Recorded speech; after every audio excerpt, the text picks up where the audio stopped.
Greetings once again. I'm Dr. B and this is Nate, and our objective here, or our what, is to do a video of the Bony inspection of the shoulder girdle. Here you'll witness that I am cleansing. We're always going to clean up before and after, and that is a practice we did even before COVID came along. If you didn't see our previous videos, he's already had COVID. I am symptom-free, and I've had the first shot. And for that reason, with this inspection, I want to see his countenance so we are not masked up. So we're always going to start with cleansing. At this point, we would have done a visual inspection, and now we're going to do a bony palpation. That's the what. The why is to establish normal relationships between soft tissues and bony tissues, to see normal anatomy, and to see if there's any change in function or any observable pathologies. Again, as per Hoppenfield, we will start superior and run medial, and inferior and medial and run lateral. This is just like you're driving to your home from school or work.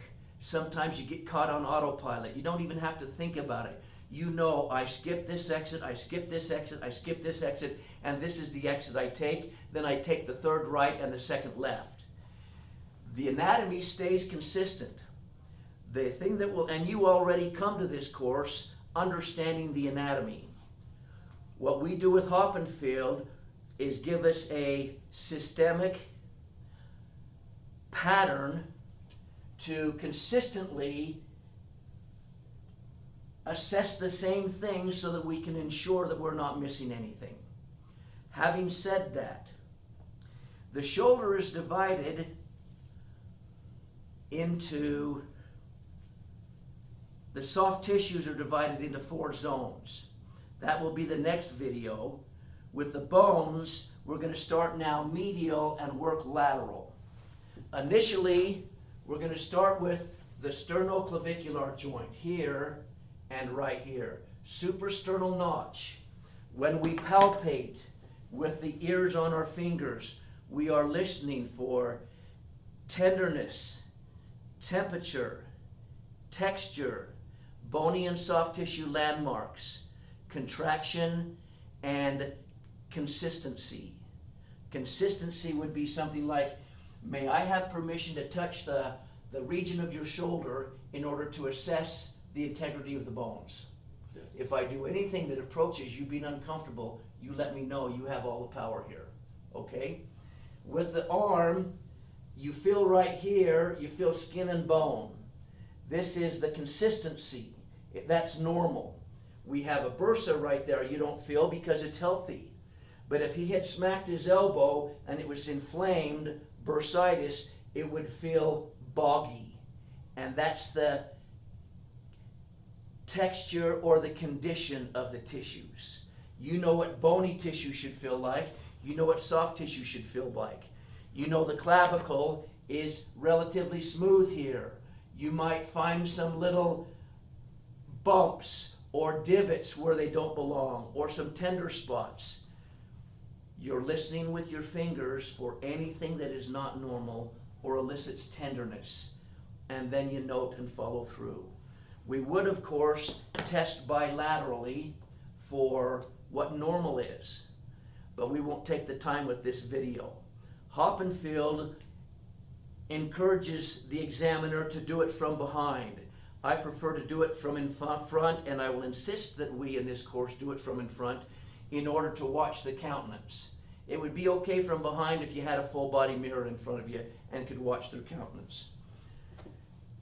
When you palpate, it's not just checking the box, yes I touched here, yes I touched here, yes I touched here. We're going to spot what I call spider walk. And you're listening, and not just touch, touch, touch, touch, touch. There's the whole clavicle you've got to touch. And you're listening to anything that's abnormal.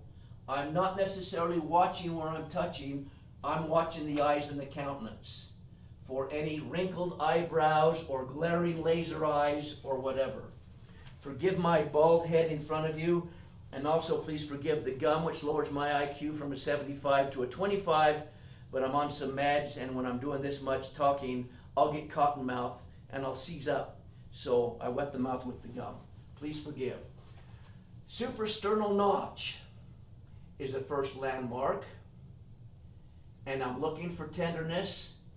I notice that his left clavicle does ride higher than his right, and yet the right shoulder drops. If a shoulder drops and it's not pathologic, it's typically because that is their dominant arm. Nate here is unique. We found out in another video that his power events are done with the right arm, which would be consistent with his right shoulder dropping slightly. Doesn't have to for your dominant arm, but if it does drop, it's usually your dominant arm. However, he does fine motor skills, eat, and write with his left arm. He's got no history of pathology. You can see this is more arched here than it is here.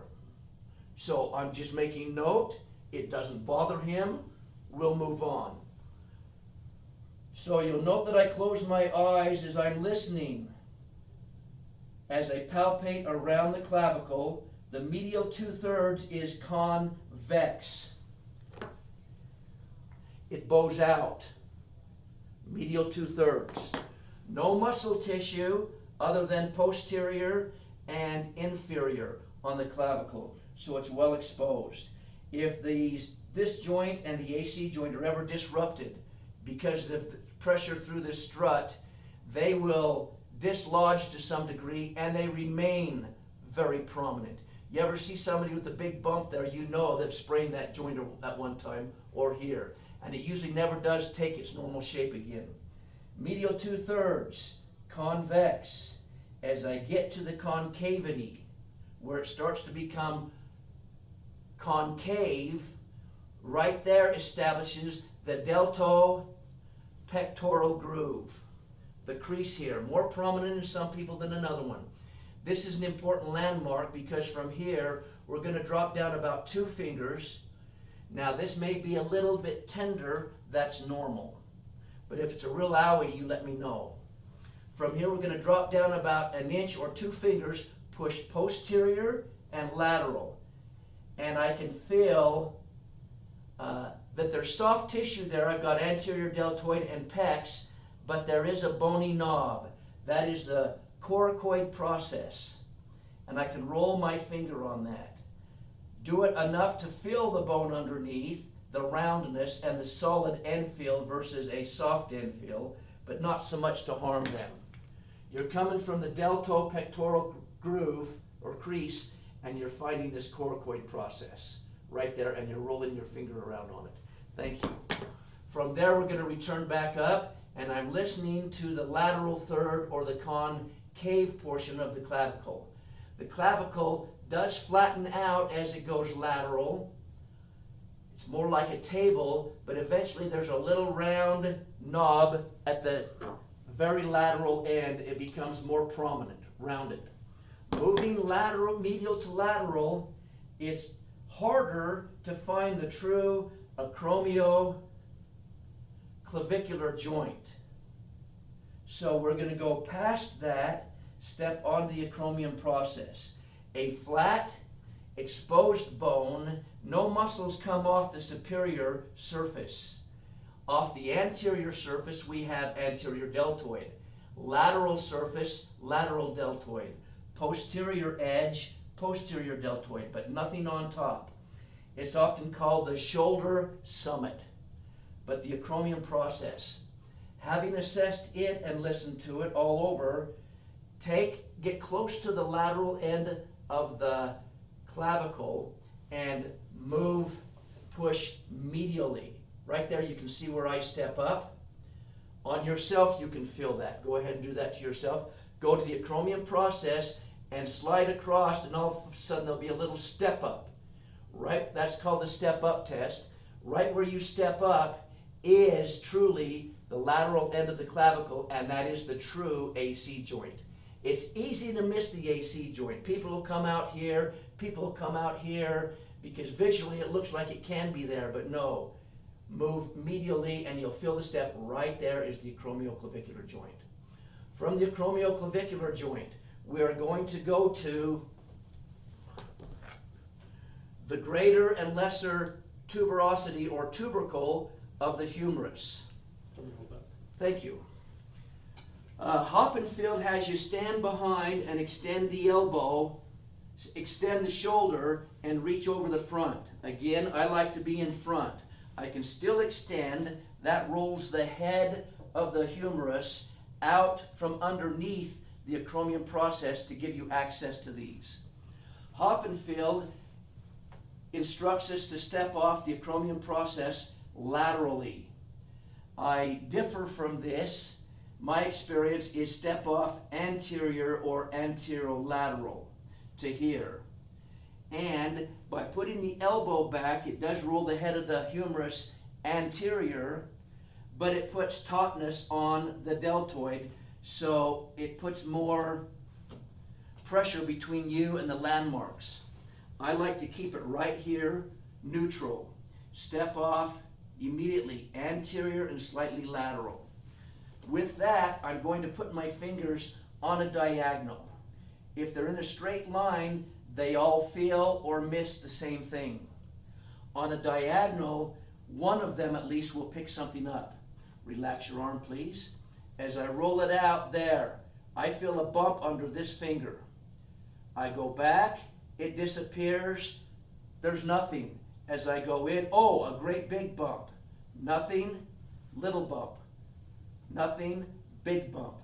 When I roll in, that is a greater tuberosity rolling under my fingers. The bicipital groove.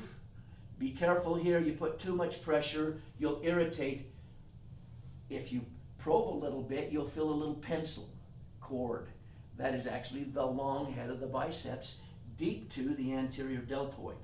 We'll get to that. And back out, you can feel the lesser bicipital groove, greater tuberosity, tubercle. You can even feel me rolling on and off of that. Each of you try that on your own self. Elbows at 90, relax the shoulder, step off anterior and lateral into the anterior deltoid. Fingers on a diagonal so at least one of them can feel something. And roll it out. That's the lesser tubercle. Rotating out, here's the lesser tubercle coming out under your finger versus the greater tubercle when you internally rotate. You can do it on yourself. Lesser tuberosity, greater. And this is what we're doing with this right here. Here's the greater, here's the bicipital groove and the long head of the biceps brachii, and the lesser. You externally rotate, it rolls under your finger, bicipital groove, and greater tuberosity. Make sure you are feeling these things before you proceed to soft tissues. You may not feel it right now and you'll go on to other bony structures, but before you're done with bony, make sure you're finding these. And if you don't know, come to my office or reach out to a teammate. Always take appropriate COVID precautions. Having found that, any problems, any tenderness? Corcoid's another one that you may think you're on and you're not. Make sure you know what it is when you feel it. From the acromion process, we're going to go to, as far as bony, we're going to go to the posterior aspect before you stand up. Here we're on the acromion process. We're going to go down the spine of the scapula, locate the vertebral border. You're in the region of the superior angle, but you can't feel it. It's too deep to muscle and it curves away. And the inferior angle is covered with a lot of muscle, but you can actually mobilize it and or stabilize it and prevent the scapula from turning. Would you please stand? Okay, with his permission now, we're out on the acromion process. Moving in, there's the AC joint. We're going to move along the spine of the scapula. In the next video, we'll step up. That would be the supraspinatus of the rotator cuff, deep to the upper third of the traps, but we're down on the spine of the scapula. It comes to a little flat triangular area right here, right on the vertebral border. That is a landmark for T3 spinous process. The superior angle, deep to the muscles, takes more pressure, is bordered by T2. And the inferior angle, he knows what he's doing without being asked. There's the inferior angle, is T7. So the vertebral border runs from T2 to T7, and this flat corner, which has really changed now because he's brought his arm around, relaxed there, and there we go. And see, it wasn't right being down here. He's got a very prominent vertebral border, and that spine of the scapula shouldn't run like that. So I didn't trust my eyes. I trusted my fingers. Oh, there it is. So your eyes can bias you or fool you. So trust the ears of your fingers more than what you hear in your eyes, more than what you hear in your ears. Again, this comes back to T3. T2, T7, T3. Now, don't do anything yet. I can feel on him the vertebral border. We lose this end because it's deep to the levator scapulae and superficially the upper third of the traps. And it varies on the person. It may be 2 fingers or 4 fingers between the spinous process and the vertebral border. We can make this stand out more by putting the arm behind the back and push against my hand. Makes it stand out. Now I've found it relaxed, but keep the hand there. I'll hold it right here. And you're loosey-goosey. Just relax. If he's doing it, then his muscles are standing out. I can actually palpate the the subscapularis and the serratus anterior muscles. Relax. Did I hurt you? Okay. If he's not relaxed, I can't get under it, but you can palpate way deep underneath the scapula, right there. And that is let's have you go ahead and sit down. The video for the Bony inspection of the shoulder girdle.